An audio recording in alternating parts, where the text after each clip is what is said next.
Bueno, ante todo, muy buenos días y muchas gracias por esta invitación a Beatriz, a Fedelicin y pues a todos ustedes por estar aquí. Veo muchas caras conocidas, lo cual me alegra mucho. Y quería contarles una anécdota. La última vez que tuve la oportunidad de hablar con Fedelicin, la directora era Marta Lucía Ramírez. Eso fue hace como 20 años. Esperemos que Beatriz siga sus pasos, ¿no? Bueno, muy bien. Hoy quería actualizarlos de cómo va el programa de 4G, qué cosas van bien, qué cosas van regular y en qué cosas estamos teniendo problemas.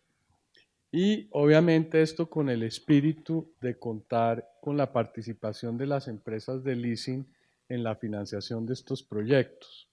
Entiendo que ya algunas de sus empresas están bastante activas en este sector y pues sería muy interesante al final de esta presentación tener una discusión sobre qué están encontrando, qué dificultades para participar y cómo pues desde el gobierno podríamos ayudar para que tengan un rol más activo en este proceso. Primero, pues queríamos hablar de la evolución de la inversión privada en infraestructura aquí en Colombia, luego de cómo va el programa de autopistas de cuarta generación, el estado actual de 4G y cómo vemos el tema de los cierres financieros. La inversión privada en infraestructura es la inversión que las empresas privadas, los concesionarios, hacen en el sector de transporte. Cuando arrancamos la ANI, en ese momento pues nos acompañaba Beatriz, se invertían 2.6 billones de pesos al año. O sea, todas las concesiones, bueno, en este caso es de carreteras, todas las concesiones de carreteras invertían eso en el país. Y ustedes pueden ver que una vez se creó la ANI y se comenzaron a acelerar todos estos proyectos, el monto de inversión comenzó a crecer y a crecer año tras año.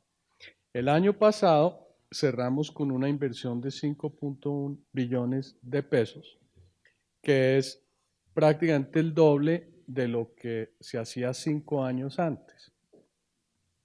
Y este año pensamos dar otro gran salto de superar los 7 billones de pesos en inversiones. Y como pueden ver, el principal factor allí es la barrita amarilla, que son las inversiones que están haciendo los concesionarios de 4G.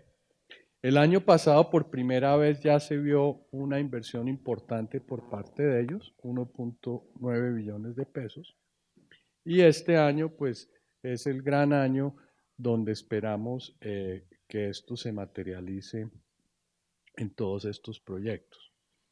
Es importante poner esto en perspectiva, ¿no? Porque uno habla de billones y billones y billones, pero ¿qué significa eso? En Colombia, la inversión pública en carreteras se hace a través del INVIAS. El presupuesto del INVIAS de este año es de 2 billones de pesos. Entonces, lo que podemos ver es que la inversión privada en este momento es lo que está moviendo la inversión en esta infraestructura, porque se está invirtiendo más de 3 veces a través de proyectos de concesión o APP de lo que se invierte a través de Limvías en obra pública. Nosotros en Colombia dependemos del sector privado para el desarrollo de la infraestructura, porque desafortunadamente no tenemos muchos recursos. La gente pregunta, bueno, ¿por qué no se hacen más carreteras aquí, aquí y allá? Pues es muy sencillo, porque no hay plata y cada día hay menos, ¿no? O sea, de hecho, el presupuesto asignado al INVIAS este año es inferior al del año pasado y es inferior al del año anterior. Y la razón para eso es que el sector de energía, principalmente el tema del petróleo, pues ya no le da los impuestos que le daba el gobierno nacional y pues ya no contamos con esos recursos. Entonces, hacia adelante, esta importancia que tiene la inversión privada se va a mantener y puede ser que inclusive llegue a aumentar, que vamos a depender de atraer capital privado para desarrollar las carreteras, pero también los puertos, los aeropuertos, los ferrocarriles, etc. Este año arrancamos bastante bien. Esas son las mismas cifras del cuadro anterior, los 5.1 billones que se invirtieron el año pasado, los 7.2 que esperamos se inviertan este año. Y en verde ven lo que se invirtió en el primer trimestre, de acuerdo al DANE. Y la buena noticia es que se dio un aumento del 40%, que es lo que necesitamos se mantenga en el resto del año para llegar a esos 7 billones de inversión. De nuevo, para poner esto en perspectiva, el índice de obras civiles del país en este periodo creció 3%. Pero ¿por qué creció? ¿Por qué fue positivo? Porque las obras civiles relacionadas a las hidroeléctricas, a los oleoductos, a todo lo que tiene que ver con energía, vienen cayendo. El año pasado cayeron en más de un 20% y este año cayeron más del 5%. Y la inversión pública de orden nacional también viene cayendo porque hay una restricción presupuestal. Entonces, la única razón por la cual están o continúan creciendo las obras civiles es gracias a esta inversión que están haciendo los privados en los contratos de concesión y de APP. Cuando nosotros arrancamos este proceso, no nos imaginábamos que podría venir un periodo pues tan difícil para otros sectores. Entonces la idea era acelerar el crecimiento y reducir el desempleo.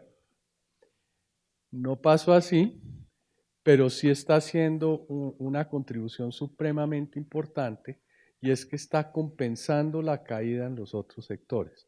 O sea, si no estuviéramos teniendo el crecimiento en estas concesiones de APP, estaríamos en una recesión en todo lo que tiene que ver con obras civiles. Y en empleo, en este momento nosotros tenemos alrededor de 80,000 personas empleadas directamente en los contratos de APP nuevos.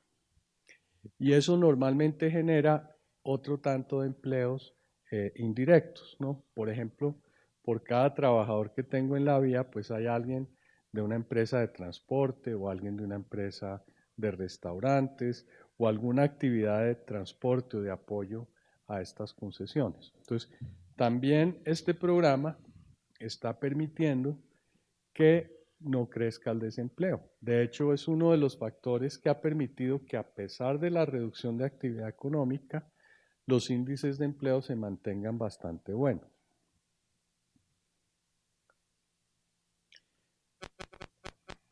Bueno, ¿dónde están estas carreteras? Pues ustedes las pueden ver. Están pues, a lo largo del país. En general son dobles calzadas en 1.300 kilómetros, muchos túneles, muchos kilómetros de túneles, muchos puentes, 1.300 puentes y muchos viaductos.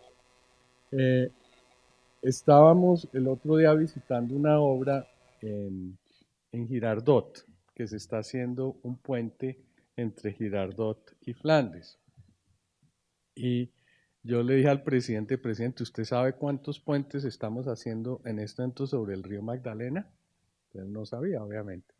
Y le dije 5. Estamos construyendo este en Girardot, el de Honda, el de La Dorada, el de Puerto Berrío y el de Barranquilla. Yo me pregunté, ¿usted sabe cuándo fue la última vez que se construyeron 5 puentes sobre el río Magdalena? En los años 50, en la dictadura de Rojas Pinilla. Entonces, lo que se está haciendo en este momento en términos de infraestructura del país es realmente algo muy, muy especial que ojalá nos permita salir del atraso pues, que el país en general se encuentra en infraestructura. Bueno, los proyectos de la primera ola son los que están en este momento en mayor nivel de ejecución. Ahí los pueden ver. Los de segunda ola tenemos algunos ya en ejecución, otros preparándose para iniciar. Y los de tercera ola y los de iniciativa privada en general vienen un poquito más rezagados. Aunque hay algunas excepciones. Por ejemplo, dentro de los que están en iniciativa privada, tenemos el de Ibagué-Cajamarca que va muy bien. Eso es para hacer la doble calzada entre lo que es Ibagué y el inicio del túnel de la línea. Y tenemos otros pues que son adjudicaciones más recientes y pues todavía no han arrancado. Ahora, ¿en qué estamos? O sea, en este momento y especialmente a raíz de todos los problemas que se han generado producto de la corrupción de Odebrecht y las repercusiones que esto ha tenido, mucha gente se pregunta qué pasó con 4G, ¿esto paró o no paró? Yo por eso les mostraba las cifras de inversión que son bastante impresionantes y demuestran pues que no paró. Pero ¿cuál es la situación real si miramos todos los proyectos? Nosotros hemos adjudicado 32 proyectos. De estos, 2 están en proceso de firmar el contrato, que es el último que adjudicamos, que se llama Cúcuta-Pamplona, y uno que tenemos bajo revisión antes de adjudicar, que es una iniciativa privada para terminar las dobles calzadas entre Barranquilla y Cartagena por la cordialidad. Tenemos 4 que están en preconstrucción cumpliendo los tiempos. Y tenemos 17 que están en construcción cumpliendo los tiempos. Ahora, sí tenemos 9 proyectos con algún tipo de retraso o problema. 4 por consultas previas y 5 por diferencias contractuales. Entonces les muestro algunos ejemplos. En el Valle del Cauca, en la primera ola adjudicamos el proyecto Mulalólogo Guerrero. Llevamos un año de atraso. ¿Por qué? Porque las comunidades de esa zona decidieron tomarnos del pelo. Y desafortunadamente, pues se alargaron esos procesos de consulta. Ahora, la buena noticia es que ya se terminó y ya estamos en el proceso de que nos den la licencia ambiental. La consulta previa es un requerimiento a la licencia ambiental y debe arrancar pronto. El otro proyecto con temas de consulta previa es entre Pasto y Rumichaca. Pasto y Rumichaca, de acuerdo a la ley de infraestructura, no tendríamos que hacer consultas previas porque es un mejoramiento, es hacer una vía adosada a la vía existente. Sin embargo, pues como pasa aquí en Colombia, se dio una interpretación posterior, creo que en este caso fue en el Ministerio del Interior, y estamos haciendo consultas previas. Allí hay una parte de las consultas que ya las terminamos y nos fue muy bien y vamos a poder arrancar construcción pronto, que es más o menos la mitad del camino entre Pasto y un punto que se llama Pilcuán, hacia el sur. Pero tenemos otra mitad del proyecto que es hacia Rumichaca, donde estamos teniendo dificultades con las comunidades indígenas cercanas a Ipiales. Allí pues hemos hablado con ellos, estamos avanzando, tenemos mucho apoyo de la clase política y básicamente el acuerdo que tenemos tanto pues con la región como con el contratista es que si no se puede llegar a un acuerdo con estos señores, especialmente que nos permitan instalar un peaje que ya se había socializado, es que construiremos entonces el proyecto hasta donde nos alcanza la plata sin ese peaje. Entonces podemos hacer la mitad del proyecto hasta Pilcuán y que es la zona en que, por cierto, nos ha ido muy bien en las consultas previas. Y pues si algún día en el sur de Nariño quieren progreso y permiten que se instale el peaje, en ese momento entonces hacemos la segunda parte. Entonces esa, digamos, sería la solución para ese proyecto. Pero yo estoy optimista. La verdad es que yo creo que pues sí, se va a haber perdido de nuevo un año en todas estas discusiones, pero yo espero que al final del día prevalezca la razón y se pueda hacer la totalidad del proyecto. Otro proyecto con demoras en consultas queda entre Popayán y Santander de Quilichao, eso es en el Cauca. Ahí no tenemos mayores problemas, simplemente el proceso ha sido lento, pero esperamos también culminar las consultas y arrancar. Y el último, que yo sí creo que vamos a tener que terminar y liquidar el contrato, es una iniciativa privada que incluía unas vías en La Guajira y en el Cesar. Era un proyecto que llamábamos Cesar Guajira, o llamamos Cesar Guajira. En el Cesar hemos tenido mucha colaboración del gobernador, del liderazgo político, también de la Cámara de Comercio, el liderazgo económico y los habitantes. Y los peajes que se tenían que poner allí, los acuerdos que teníamos que tener en el Cesar, todos están en firme. Sin embargo, en la parte de La Guajira ha sido supremamente difícil. Entonces, el proyecto no se puede llevar a cabo solo con la parte del Cesar. Entonces es posible, ojalá pues no lleguemos a eso, pero es posible que en ese proyecto tenemos que terminar por mutuo acuerdo.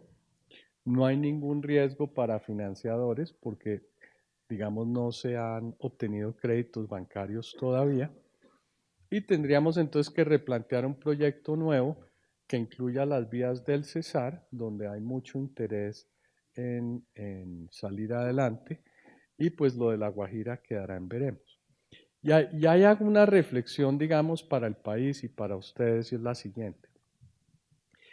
Con la entrada en vigencia de la ley de infraestructura, ahora ningún proyecto se puede sacar a licitación sin que las consultas previas sean hechas previamente.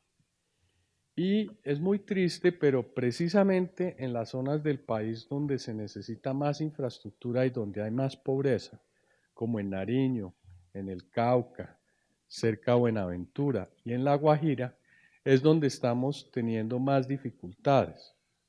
Es posible que si este fenómeno continúa, lo que acabe es que las diferencias de ingresos se aumenten, porque si no es posible construir infraestructura o hacer grandes proyectos en esas regiones, los proyectos se harán en otros lados.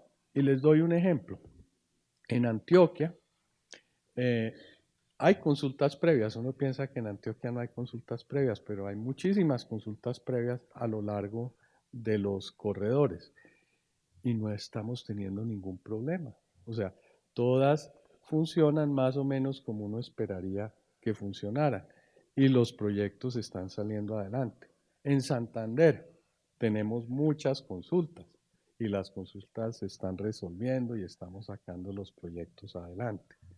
En Bolívar hay que hacer muchas consultas, se resuelven y los proyectos salen adelante. Entonces yo creo que en este tema de consultas, digamos, las regiones más pobres pueden acabar afectándose si no le encuentran una solución a ese problema, como una reflexión general. Ahora, en términos de conflictos contractuales, sí tenemos unos conflictos bastante difíciles, que son esos 5 allí. Son situaciones en las cuales el contratista interpreta de una forma diferente el contrato y sus obligaciones, y eso impide que las obras se hagan a tiempo. Un caso muy sonado recientemente fue el de SACIR, ¿no? SACIR ganó un proyecto en la costa entre Puerta de Hierro y Cruz del Viso y encontró que habían unas arcillas expansivas en la zona y por esa razón pues dijo que no podía hacer el proyecto como estaba planteado y que necesitaba o el doble de recursos o cambiar el alcance. Nosotros siempre hemos sido muy respetuosos de las reglas del juego, el Estado de Derecho, y como no se pudo llegar a un acuerdo, entonces acordamos que ellos le iban a presentar el tema a la amigable composición, que es digamos, el cuerpo que dirime este tipo de controversias técnicas. Y hace poco, hace algunas semanas, ese panel de amigable composición no les dio la razón. Entonces, pues tienen que hacer el contrato. Al principio dijeron que no les importaba y no lo harían, por lo cual nosotros anunciamos el inicio del proceso de caducidad y pues fijamos las multas con relación a su contrato. Eso me parece que surtió sus efectos porque la semana pasada con los principales directivos de esa compañía tenemos un acuerdo en principio para sacar el proyecto adelante. Todavía hay que ponerlo en blanco y negro, pero hay que... Y hay varios de esos conflictos, digamos, en curso. Pero fíjense que si uno ve esa situación, uno tiene que ser muy optimista, porque uno dice, bueno, tengo todo eso verde que no tiene mayor atraso. Tengo los morados, que son los de consultas previas, y aunque me han generado algún atraso, no me han inviabilizado el proyecto. Solo uno de ellos efectivamente puede estar inviabilizado. Y los conflictos contractuales se están resolviendo. Entonces yo personalmente creo que esa es una foto supremamente optimista y yo creo que el hecho de que se generen conflictos no es una sorpresa. O sea, este tema de la construcción civil es llena de conflictos. La sorpresa positiva es que se están resolviendo los conflictos por los mecanismos establecidos en los contratos. Ahora, ¿cómo van los cierres financieros? Estos son los cierres financieros ANI. Luego les haré un comentario sobre los cierres financieros definitivos con los bancos. Cuando termina la fase de preconstrucción, los contratistas tienen que traernos unos compromisos crediticios emitidos por los bancos que hayan surtido la aprobación del comité de crédito. Eso para asegurarnos de que tienen recursos suficientes para poder hacer la obra. Y ahí pueden ver el mínimo que requeríamos en el contrato y los compromisos que efectivamente nos trajeron. Nosotros teníamos un mínimo que no era la totalidad de lo que era necesario, porque veíamos que podría existir la posibilidad de que no lograran obtener todo el dinero al principio y queríamos darles algo de margen de maniobra para que lo pudieran obtener más tarde. Pero en términos generales han optado por buscar un cierre al 100% en esta etapa y vemos pues que si uno suma esas cifras, digamos 13 y 12, 25 y 5, 30, ya se han certificado ante la ANI 30 billones de pesos en términos de compromisos financieros de los bancos y valores pues bastante superiores a los que decía el contrato. Ahora, sí hemos tenido dificultad entre esa etapa y la actual firma del contrato de crédito. La firma del contrato de crédito entre el concesionario y los bancos. Y ese tema se acentuó con las revelaciones de Odebrecht, la publicación del acuerdo con el Departamento de Justicia en Estados Unidos, donde se reconocía que habían pagado sobornos en Colombia. Y a raíz de esa publicación comenzaron las investigaciones en Colombia y han generado pues mucha angustia y preocupación entre el sector financiero y los bancos. ¿Qué hemos venido haciendo nosotros para solventar este problema? Lo primero es recordarles que ese es un problema de ellos y no nuestro, ¿no? El problema de la financiación en el contrato es de ellos. Entonces, si no consiguen financiación o no consiguen firmar el acuerdo de crédito, tienen que poner capital de su bolsillo y si no, los multamos. Y el que se atrasa en el cronograma de obras lleva sus multas. Entonces, eso ha sido muy importante para mantener el ritmo de la construcción. Una buena parte de esta construcción que ustedes vieron se ha hecho con recursos propios. Esa es parte, digamos, de la solución. Lo segundo es acelerar el proceso de liquidación de la Ruta del Sol 2 para generar un precedente. En Colombia, en el mundo de las concesiones, nunca se había declarado nulo un contrato por fraude o corrupción en su adjudicación. Entonces estamos viviendo un evento por primera vez. Y la pregunta es, ¿qué ocurre en esos eventos? En esos eventos se protegen los derechos de los actores de buena fe o no se protegen o se ven afectados. Entonces nuestro principal objetivo en Ruta del Sol 2 es asegurarnos que los terceros de buena fe no sufren. Los terceros de buena fe pues son los empleados, son los proveedores y los financistas. Ahí la verdad es que hemos avanzado mucho. Firmamos un acuerdo inicial en el mes de febrero, creo, de cómo se haría la liquidación. La fórmula de liquidación como tal es sujeta a la aprobación del tribunal de arbitramiento que tenía ese contrato. Y lo hicimos así a propósito para darle solidez jurídica a la decisión. ¿Por qué era necesario eso? Porque ya, digamos, actores políticos, especialmente de la oposición del gobierno, habían dicho que iban a demandar el acuerdo que hicimos. Entonces, si se demanda el acuerdo y quedan veremos si eso vale o no vale, pues no es útil. En cambio, si se presenta ante un tribunal de arbitramiento y se acepta, es cosa juzgada y por lo tanto tiene una gran solidez jurídica. Por eso fue que escogimos ese camino. Nosotros hemos venido ya trabajando con el concesionario, ya se han pagado cerca de 80% de las acreencias a empleados, que fue a lo que le dimos mayor prioridad, a empleados de la concesionaria y de la constructora, porque esto ha sido una tragedia humana en el Magdalena Medio. O sea, ahí tenían más de 3.000 personas empleo, creo que cerca de 4.000 personas estaban empleadas allí, pues que de un día para otro se quedaron sin su salario. Entonces, esa ha sido la prioridad. Se ha venido también cancelando la deuda de proveedores. Yo creo que estamos como en un 50% del pago a proveedores.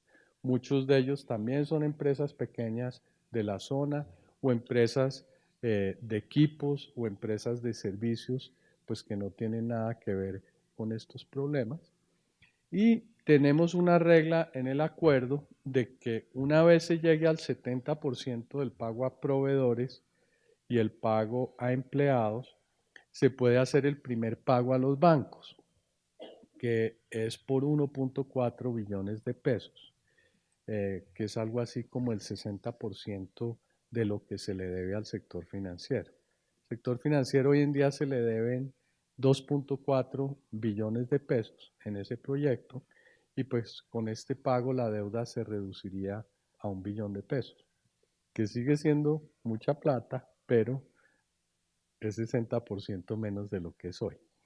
Entonces en eso vamos avanzando porque nosotros creemos que con un buen precedente, en una situación extrema como pueda ser esa, si en esa situación extrema con un buen precedente los actores de buena fe recuperan sus recursos, pues pueden estar tranquilos de que siempre podrán hacerlo. Obviamente eso depende de que los recursos sean bien invertidos, ¿no? Que esa es una responsabilidad que tiene el sector financiero. No es soltarles la plata y que hagan con la plata lo que quieran, ¿no? Si se les da la plata es para que hagan obra. Y lo digo porque nosotros sí tenemos una interventoría y una auditoría en proceso verificando las obras y los pagos. Entonces, por ejemplo, pagos que no sean relacionados a la obra como tal, al proyecto como tal, pues no los vamos a reconocer, ¿no? Y, y- y si el dinero pues de los bancos se fue a ese tipo de pagos, pues sí hay un cierto riesgo de que no recuperen la totalidad. Yo esperaría pues que en este caso no lo sea, pero es muy importante que sí, los terceros de buena fe no son afectados siempre y cuando el dinero de ellos se utilizó para hacer obras o para actividades relacionadas al proyecto.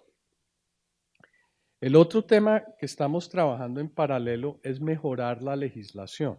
Hoy día, la ley 80 tiene un párrafo que explica cómo se liquida cuando hay nulidad. Y básicamente lo que dice es que se hacen restituciones mutuas. O sea, yo le tengo que reconocer al contratista lo que ha hecho en beneficio del Estado y él tiene que reconocer lo que yo ya le he pagado y esa es la cuenta. El tema es que pues es un concepto muy general y cómo se aplica en el sector de las concesiones requiere cierta interpretación. Y eso, pues queremos que el elemento de interpretación disminuya. Uno, con el precedente de la Ruta del Sol y dos, eh, con un articulado un poco más preciso. Ese articulado ya pasó por plenaria del Senado, fue radicado ayer en la Comisión Primera de la Cámara, es disponible para todos y esperamos pues que se apruebe en los primeros meses del segundo semestre cuando se reinicie eh, el nuevo periodo legislativo. Pero la idea general es que si tenemos blindada la liquidación en caso de que haya corrupción, pues ya no deberían haber más angustias por parte del sector financiero. Estamos también promoviendo cambios de propiedad. O sea, hoy en día hay concesionarios o que abarcaron un poco más de la cuenta o que están en investigaciones. Y es importante entonces tener la posibilidad de que otros inversionistas lo reemplacen total o parcialmente para darle más tranquilidad al proyecto. Ahí la buena noticia es que hay muchísimo, pero muchísimo interés en el exterior. Están viniendo muchas firmas a ver cómo pueden ampliar su participación en estos 31 proyectos aquí en Colombia. Hay muchas negociaciones en curso, hay ya varias que se han cerrado y estamos muy optimistas de que ese cambio de propiedad puede ocurrir si las situaciones que se presenten así lo ameriten. En términos de financiación, y aquí hay un cuadro general de lo que son los cierres financieros ANI y quienes han estado liderando esos cierres financieros. Lo que podemos ver es que están entre las mejores instituciones del mundo, ¿no? El que más ha propiciado cierres es Goldman Sachs, después Sumitomo Mitsui, luego pues los tres grandes bancos colombianos, Bancolombia, Davivienda y Banco de Bogotá, luego viene Credit Agricole, luego viene la FDN, Corbanca, Natixis, Itaú, Santander. Es más o menos el quién es quién de las ligas internacionales de financiación de proyectos. Eso es también muy positivo porque lo que demuestra es que estos contratos y estos proyectos que hemos montado tienen un atractivo internacional muy grande. Nosotros nunca nos imaginamos que el primer proyecto en financiarse lo haría a través de emisión de bonos en los mercados internacionales. Eso nunca había ocurrido en Colombia en el sector de infraestructura de transporte. Y el primer proyecto que logró cierre emitió sus bonos en el exterior. Un gran logro y una demostración, digamos, del interés que hay fuera del país para invertir en nuestra infraestructura. Bueno, eso es en lo que estamos. Yo creo que en general vamos muy bien. Yo creo que lo que se ha demostrado es que muchas de las angustias que habían algunos años realmente eran infundadas, eran exageraciones. Hace algunos años Aquí en Colombia la gente lo que le gusta es criticar, ¿no? Y no tanto construir, no tanto construir, ojalá fuera al revés. Pero yo me acuerdo hace algunos años el comentario general es no lo van a poder hacer. No lo van a poder hacer porque no van a poder conseguir los predios. No lo van a poder hacer porque no van a poder conseguir las licencias ambientales. No lo van a poder hacer porque no hay suficiente dinero en Colombia. No lo van a poder hacer por las consultas previas. Y un poco los hechos ya pasados 2 años, lo que ha demostrado es que sí se pudo, sí se consiguieron los predios. Los predios no han sido el obstáculo para el avance de los proyectos. Sí se consiguieron las licencias ambientales, no han sido los obstáculos para los proyectos. Curiosamente, sí se consiguieron las consultas previas. Hay 4 proyectos en que nos las atrasaron y todos se van a salvar, tal vez con excepción de uno. Entonces, esas preocupaciones originales que habían, que no había cómo financiarlos, pues miren los bancos que están financiando esto, tremendos bancos. Entonces, eso le da a uno mucha tranquilidad y mucho optimismo. Ahora, sí ocurrió un riesgo con que no contábamos, que fue todo el tema de Odebrecht y sus repercusiones, que es lo que uno llama hoy en día el riesgo reputacional. Yo no recuerdo, Beatriz, que en la matriz de riesgos hubiéramos puesto el riesgo reputacional, ¿no? Todas las discusiones eran sobre los otros temas. Entonces, pues sí pasó un imprevisto y ese imprevisto estaba generando dificultades. Pero como les estábamos mencionando, pues la clave para resolver eso es asegurarse que aun si pasan ese tipo de cosas, los terceros de buena fe pues no salen afectados. Bueno, muchas gracias. ¿Preguntas? ¿Qué tienen pensados ustedes para ampliar las salidas de Bogotá, que está totalmente colapsada? Uno ve la solución a la vuelta de la esquina y de verdad que es muy importante porque aquí está el 25% del PIB del país y tenemos 4 salidas y ojalá pues tuviéramos 8 de muchos más carriles y de verdad que es una cosa que nos afecta a los colombianos, a los bogotanos especialmente pues todos los días. Sí, no, ese sin duda es un problema. Fíjense que con estas carreteras estamos mejorando la conectividad entre ciudades, pero la entrada y la salida de las ciudades, pues no. Y una de las cosas pues que quedó clara en el Plan Maestro de Transporte Intermodal que terminamos en el 2015 y, y ampliamos en el 2016, era que le teníamos que dar prioridad a ese asunto. Entonces les voy a contar un poco sobre 2 casos que estamos tratando muy de cerca, que son los casos de Bogotá y Cali. En Bogotá la verdad es que sí habíamos arrancado. El problema es que en la alcaldía anterior no les gustaba este método de contratación, porque eso tiene un problema y es que involucra a los privados y los privados quieren ganar dinero. Y hay gente que piensa que eso es malo. Entonces, no fue posible avanzar en los proyectos. Por ejemplo, el proyecto de la ampliación de la autopista norte, que ya está en ejecución, eso lo pudiéramos haber arrancado hace 3 años y no se pudo. Gracias a Dios, ahora tenemos una alcaldía que sí ve con buenos ojos este tipo de modelo de negocios. Entonces, hacia el norte, ¿qué se está haciendo? Se va a expandir la autopista en 2 carriles adicionales. Se va a hacer una andén y ciclorruta a ambos lados para que también pueda irse a Chía en bicicleta y se va a hacer una doble calzada en la carrera séptima. La fase fuera de Bogotá ya está contratada, o sea, de donde está el peaje hacia el norte, y del peaje hasta donde están los cementerios, estamos en la fase final de estructuración. Pero eso va a ser una enorme diferencia. O sea, tener la séptima en doble calzada y tener 2 carriles más en la autopista y poder ir en bicicleta, eso va a ser una gran diferencia. El otro corredor que hemos venido trabajando es la parte sur de la LO. Fíjense que en la vía Bogotá-Girardot, pues el tráfico normal son 25.000 vehículos día, pero en los fines de semana, especialmente los largos, puede llegar a duplicarse ese volumen de tráfico, 50.000 vehículos día. Y hoy en día la única forma de entrar es por la autopista sur, o se va uno por Mondoñedo y se encuentra con el tráfico que viene de Anapoima. O sea, por donde vaya eso, pues no funciona.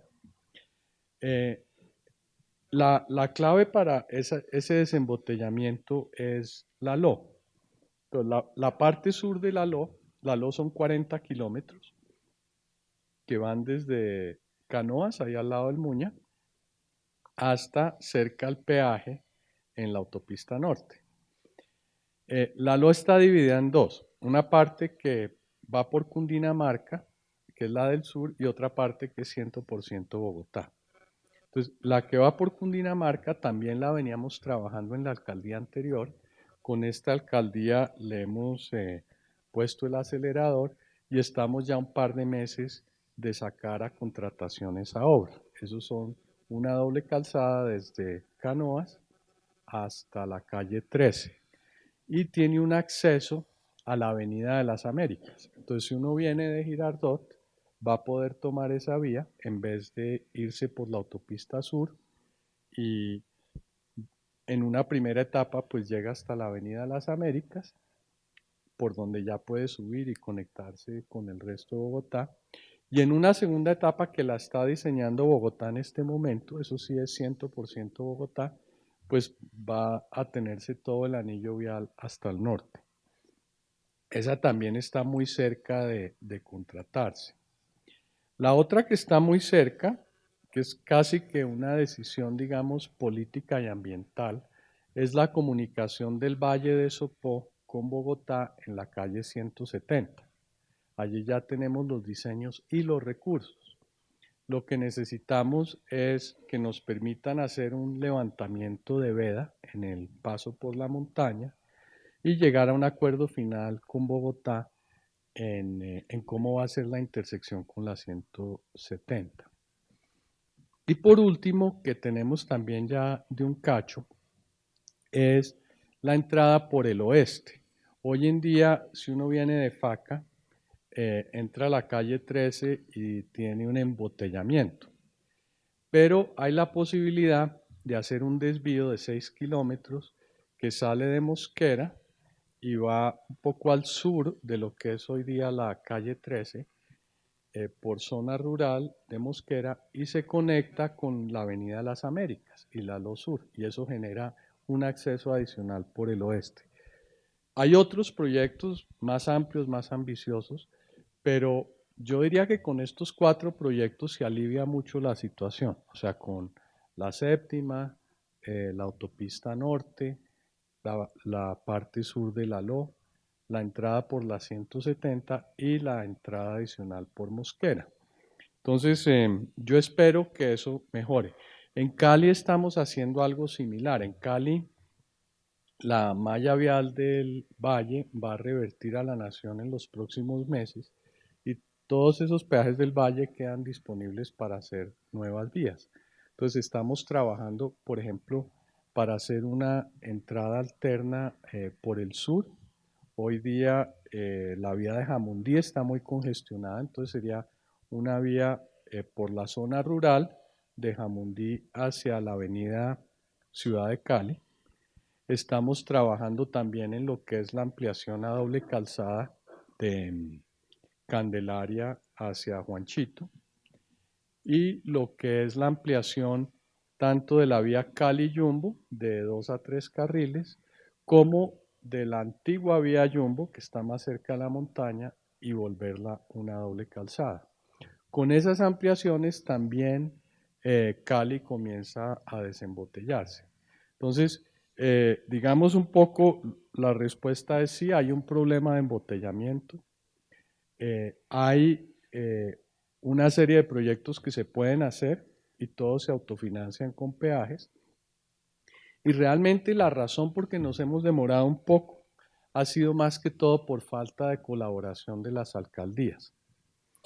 En las alcaldías hay un mito, especialmente aquí en Bogotá, que uno lo oye mucho de los que planifican la ciudad, y es que si uno mejora los accesos a la ciudad, la gente se va a ir a vivir afuera, se va a suburbanizar Bogotá, el centro de Bogotá se va a volver un gueto, como se volvieron los guetos de las ciudades americanas, y vamos a tener, digamos, una urbe fracasada. Eso es algo que han dicho muchos en diferentes tonos.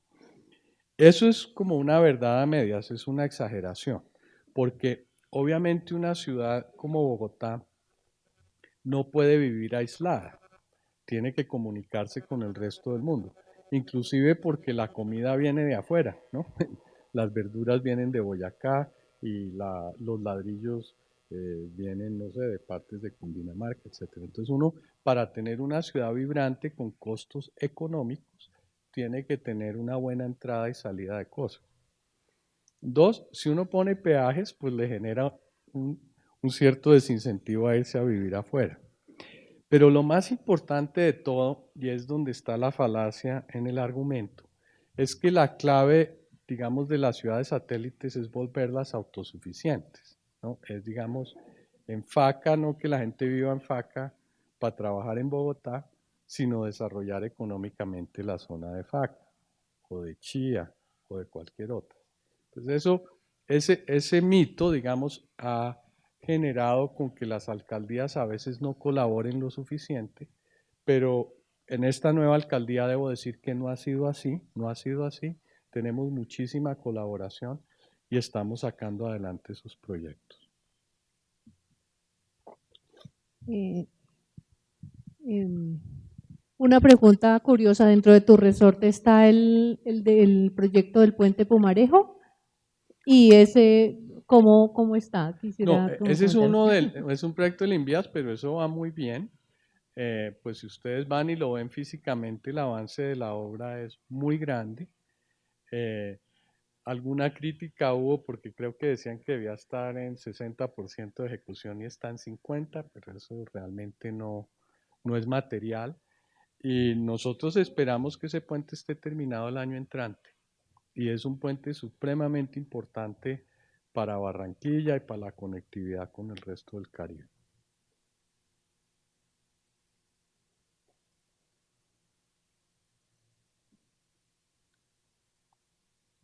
Una última pregunta acá.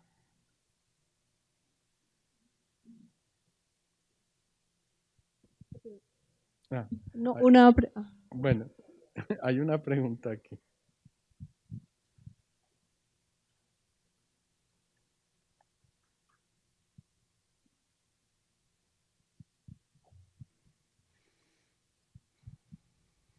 Yo tengo una pregunta, pero es más con respecto al tema del leasing.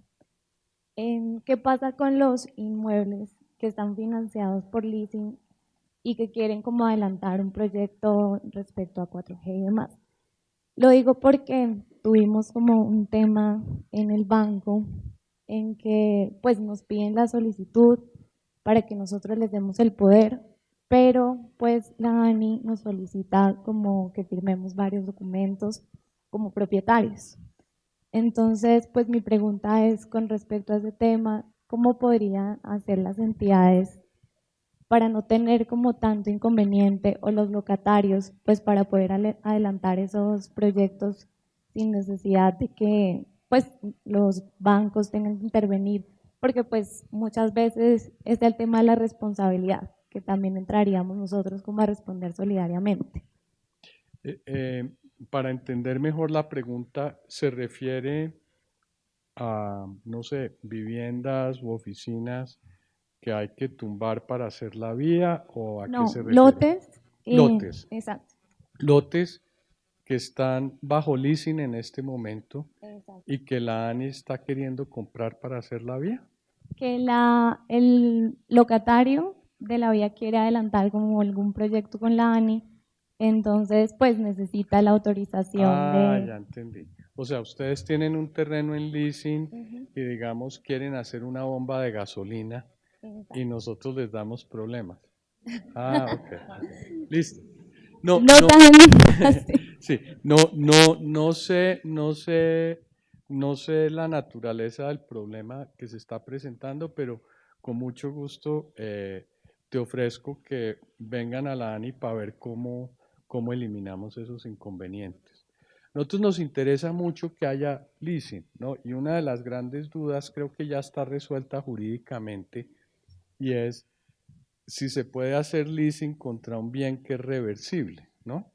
Y entiendo que eso ya quedó claro y es que efectivamente sí se puede hacer, pero hay la obligación de revertir en el momento de la reversión y entonces la compañía de leasing pasa a ser vista como un acreedor financiero, ¿no? Entiendo que esa es la respuesta.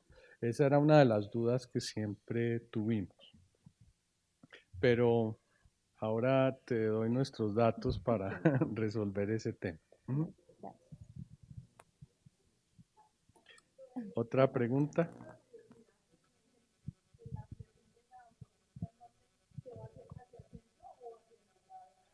Hacia el centro.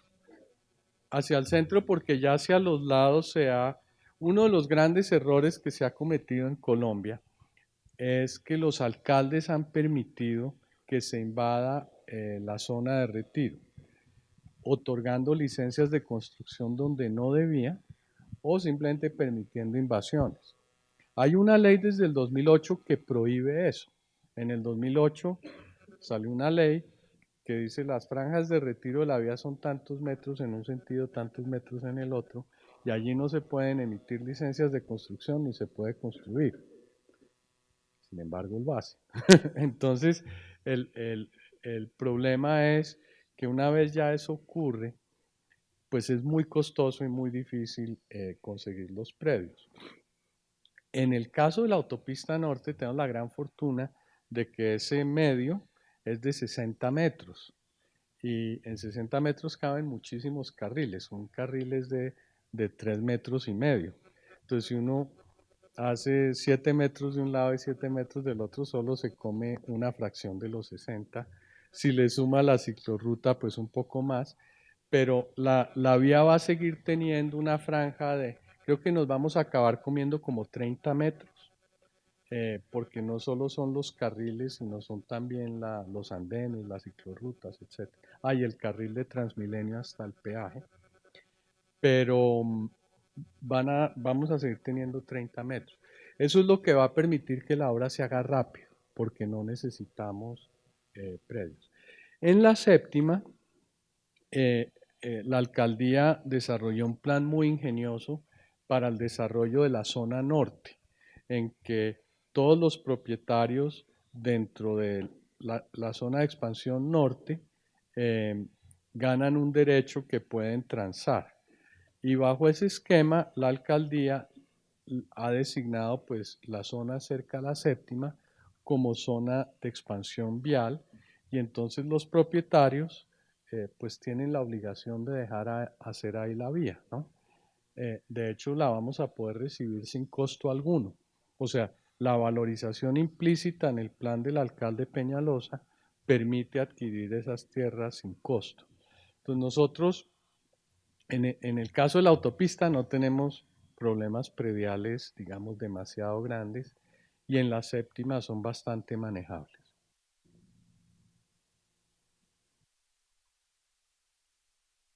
Pues muchas gracias, espero que estén financiando muchos proyectos de 4G. ¿Sí?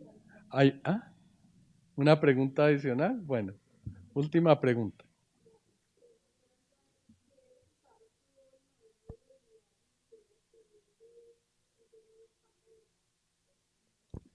Ahí te están dando no alcance a oír. Gracias. Doctor Andrade, ¿qué resultados tuvo el análisis de la viabilidad financiera del tren ligero FACA-Bogotá?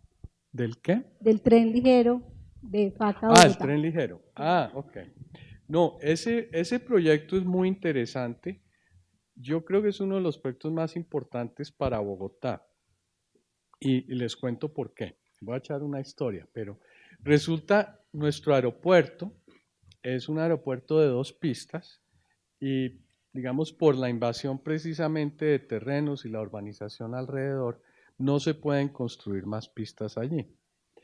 Y en aeropuertos de 2 pistas, lo máximo que se consigue hoy con la mejor tecnología del manejo del espacio aéreo y con muchas calles de rodaje, etcétera, es alrededor de 400.000 operaciones año. Una operación es un aterrizaje y un despeje. ¿Qué ocurre? Ya estamos en 340.000. O sea, entre 5 y 10 años a partir de hoy, ese aeropuerto ya no aguanta un aterrizaje o un despeje más. Y si uno llega a esa situación, es una situación muy grave para Bogotá, porque entonces le toca a uno racionar el espacio aéreo o cobrarlo muy caro, entonces todo lo que son aerolíneas de bajo costo, etcétera, pues ya no funcionan bien, o repartirlo entre amigos, que ojalá no ocurriera, pero tiende a ocurrir en este tipo de situaciones. Entonces, lo importante es añadir capacidad de aterrizajes y despejes lo más pronto posible. Entonces, la Aerocivil estudió en los últimos 5 o 6 años el mejor lugar para hacerlo, y ese lugar es entre Madrid y Faca, que es a 20 kilómetros del aeropuerto actual. Ahora, ¿cuál es el problema de esa zona?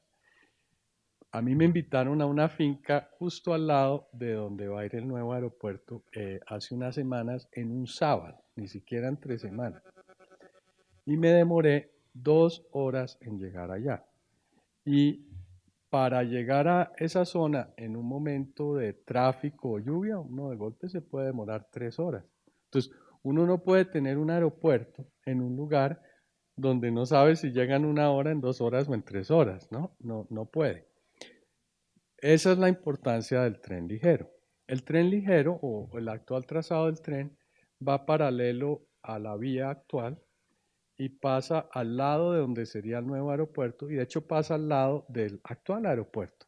El actual aeropuerto está en la 26 y la vía férrea pasa por la 24.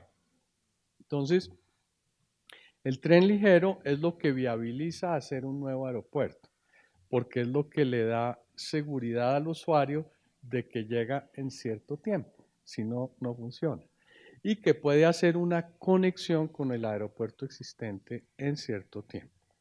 Ahora, cumple otras funciones.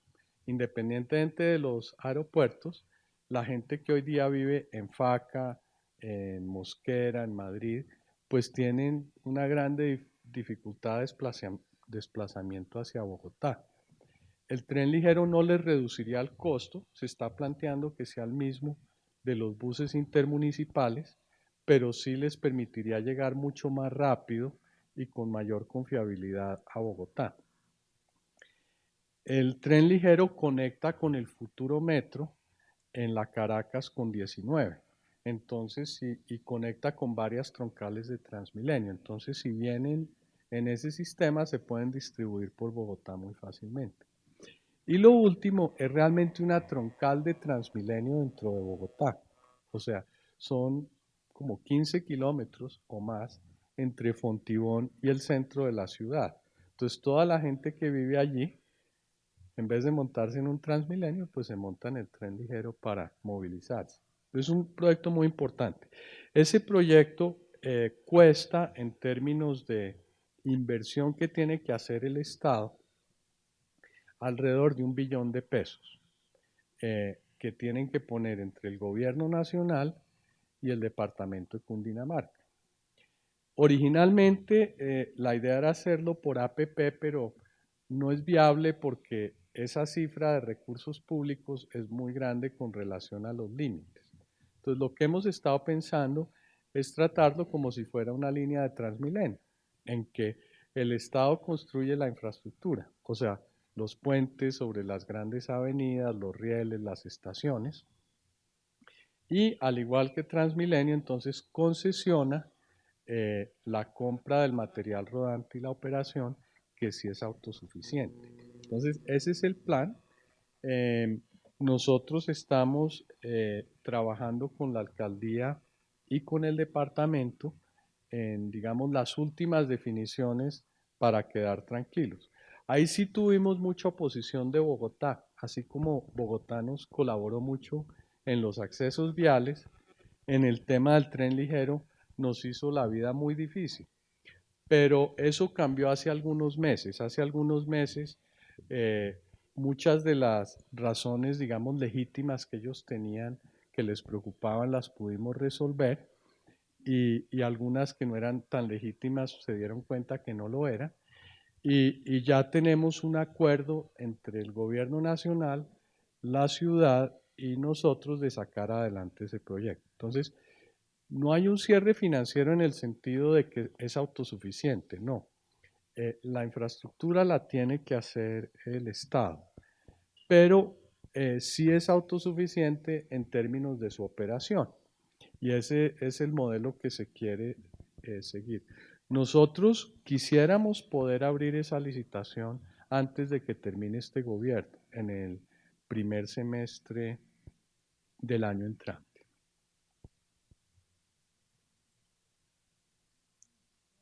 Bueno, muchas gracias a todos y que disfruten ahora su almuerzo. Hasta luego.